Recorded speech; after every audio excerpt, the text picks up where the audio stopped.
مادر اشخاص تربیه تر راتلونکو څو ورځو وروسته به په کابل کې د سوداګرو او صنعتکارو میرمنو له لوري لوی سوداګریز نندارتون جوړ شي. ټاکل شوې ده چې د مور او ماشوم د مالي ملاتړ په موخه د خدیجه کبرا په نوم د افغاني تولیداتو او میرمنو د لاسي صنایعو نړیوال نندارتون په کابل ښار کې د روان کال د لړم له 23 تر 13 نیټې جوړ شي.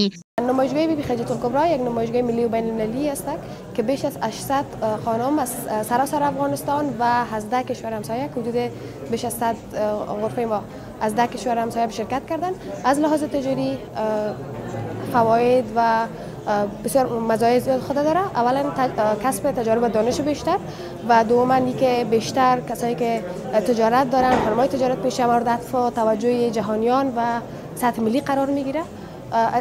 جدا از او نمایشگاه بیبی خدیجه الکبرا یک آگاهی است به اینکه زنان افغانستان هنوزم کار میکنن، هنوزم تلاش دارن به خاطر یک زندگی مرفه و آرام. د دغه نندارتون لپاره د چمتووالي یو ورځنی سیمینار جوړ شو چې یو شمېر صنعتګرو او سوداګرو میرمنو ته د نندارتون په اړه تخنیکی معلومات ورکړل شول.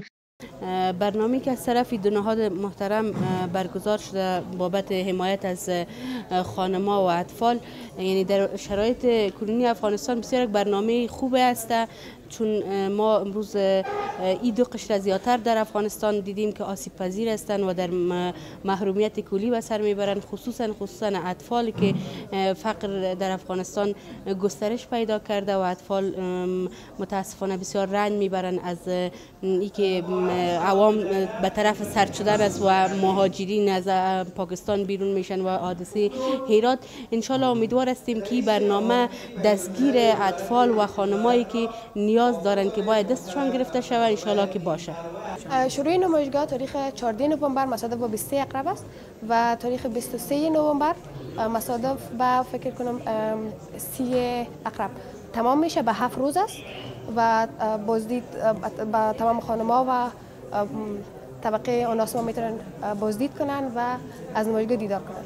د یادونې وړ ده چې د صنعت او تولید په برخه کې د هیواد په کچه تر 40,000 زیاتې میرمنې اوس مهال په کار بوختې دي چې دا ډول نندارتونونه به وکولی شي د هغوی لاسي توکي ته په نړیواله او ملي کچه د خرڅلاو د بازار په پیدا کولو کې مرسته وکړي.